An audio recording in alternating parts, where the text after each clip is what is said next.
In today's lesson, I'm going to show you how to do some basic assemblies. So let's get started. You can see that I have a bunch of parts. I've created them all in the same document, which is going to help save you a lot of time, a lot of energy if you plan ahead and save them in the same document or create them in the same document. So let's get started. On the bottom of my screen, I have my parts studio. Here's where all my parts are. And then I should have a tab that says assembly. If you don't happen to have this tab, you can actually go over to the plus sign and select create assembly. But I'm actually going to go from Parts Studio and I'm going to click on the my first assembly down here. As you can see, my screen becomes blank. So I will need to start adding my parts into my assembly. So I'm going to go up in the top left under the word insert. And I'm going to select insert. And now my parts that I had in my Parts Studio will show up. Well, you always want to pick your most important part. So my most important part is going to be my red base. That's what everything is going to be connected to.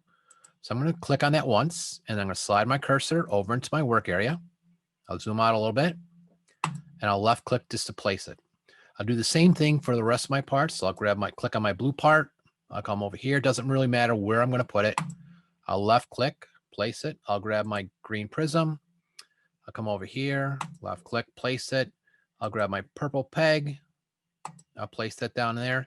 And my yellow cylinder, I need two of them. So I'm going to click it once. Place it here, click it again, place it in. When I'm all done, I'm going to go up and hit my green check mark. Tells me that all my parts are in my assembly. Now, the first thing I want to do is you can see that I have my origin right here, right in the center of my screen. I want to lock my most major part to my origin. So what I'm going to do is I'm going to come up here, and these are all my constraints up here at the top. And I'm going to actually choose the second one, which is called Fasten Mate. I'm going to select that. Now, this is where you have to start watching where you're grabbing. So I'm going to come over here and I'm just going to move my cursor onto this side. And you can see that I have my little symbol right here that gives me my little angles and everything. So I'm going to go up here and you're going to see here's my fastener mate constraint. So I'm going to click on that once. You can see that I have this first window. Now you're going to see multiple windows start to pop open. I'm going to come over here. I'm just going to put my cursor on the side. I'm not going to click. And you can kind of see that I have that little round symbol. That's going to tell me where I'm going to grab. So here you can see on the top, it's flat, over here on the side. So what I want is I want to come over here on the side and I want to grab that little corner right there. So I've gone from the side and then I slid down to the corner. I'm going to click on that corner right there and now I'm going to come over to my origin. And I want to try to grab that same angle. Now, see how this one is flat and the other one is vertical? I don't really want that. I don't want that. So what I'm going to do is I'm just going to exit out. I'm going to select that again. I'm going to rotate my cube over, and now I'm going to grab the bottom corner. I'm going to rotate back, and there we go. Now they're both flat. Click on it, and it plops my red base block right over to my origin. When I like it, I'm going to hit my green check right there. I'm going to leave this box open for now. What I'm going to do is I'm actually going to place this green prism right on the end of this red base. So I'm going to leave this open. I'm going to use the same constraint. So I'm going to come over here. I'm just going to move my cursor onto the top, and then I'm going to slide over that corner. And you can see that my little target area is kind of horizontal. So I'm going to click on that corner right there, and I want to put it to that corner. But what I'm going to do is I'm going to right click, hold my mouse button down, and rotate around. And I'm going to choose that corner right there. And you can see that it's going to plop it right in there. Real nice. So I like that. I'm going to hit this green check mark. Next, I'm going to do the same thing to this blue box. I'm going to put it right on top of this base, and I'm going to kind of sort of hook it next to the green one, but I'm going to give it a little bit of a twist. So this time, I'm going to rotate around. I'm going to move my cursor on top of this face right here, the green object, and I'm going to slide down to that corner because that's where I want my blue box to line up. So I'm going to grab that corner right there. I'm going to zoom out.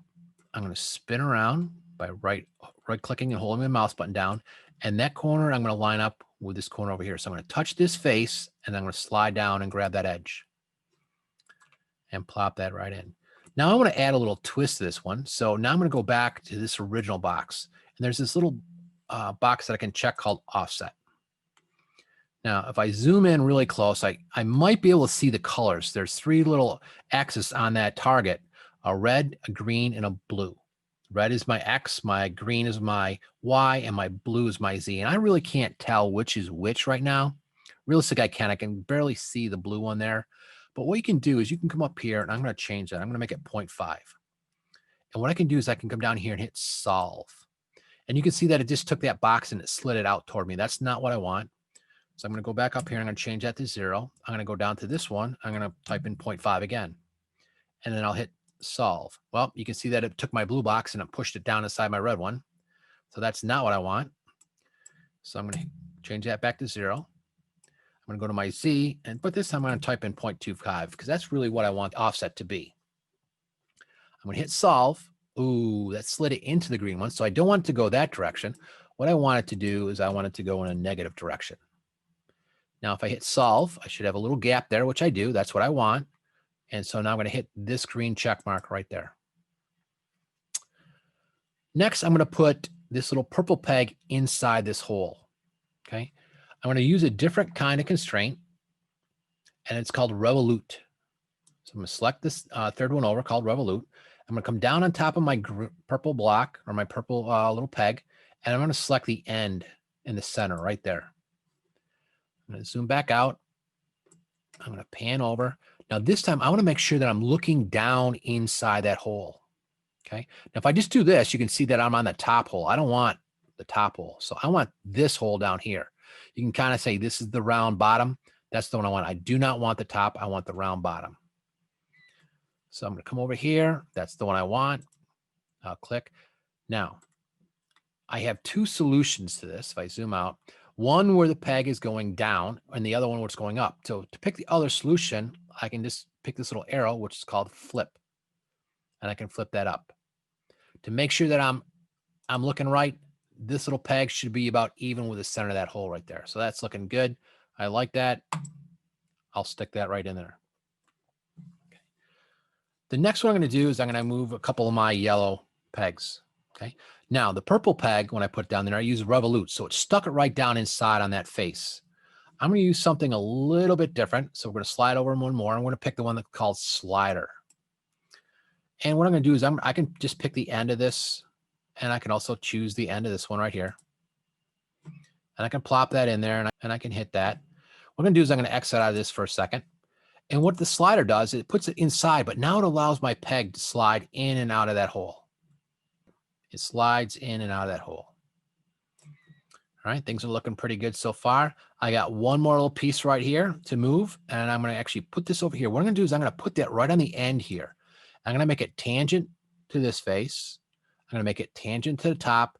I'm going to make this front face of the yellow cylinder and the front face of the red thing line up. Okay. If I could do a right angle right now, you can see that they're not lined up. I need this to be over here, and I want it to be lined up perfectly like that. But for now, I'm going to just offset it a little bit. So you can see that it's going to move. Let me get back to my space. So the next one I'm going to do is the fifth one over. It's called planar mate. So all I'm going to do is select the side of the red right here and the side of that little piece. And it puts it right in there pretty good. I kind of like that. I could flip it and it would put it this way, but I want it to be this way. So I'm just going to hit the check mark. I'm going to X out of this. This way I can take this and I can slide it out here and move it. The next one I'm going to put in is I'm going to put in two tangent constraints. Tangent is right over here. It's the 10th one in. So I'm going to click on. And what I'm going to do is I'm going to take this side right here and then the side of my cylinder. I'm going to make it tangent. Now, when I look at that, it's actually on the inside of my piece. And I don't want it on the inside. I want it the outside. So I'm going to flip it out. I think that looks pretty good. So I'm going to leave that like that. I'm going to hit the green check and stick it out there. But now I can still move this piece up and down. Okay. It's stuck. The two faces are planar and it's stuck on the side, but I want to make it tangent to the top here. So I'm going to go back up to my tangent constraint. I'm going to select the top right here and the face of my yellow cylinder. And it sticks it up on top like that, but I don't want it like that. I'm going to flip it down because I want it to be like this. I think that looks pretty good. Hit my green check mark. And now, as you can see, I got everything that's locked. Nothing should move except my slider right here.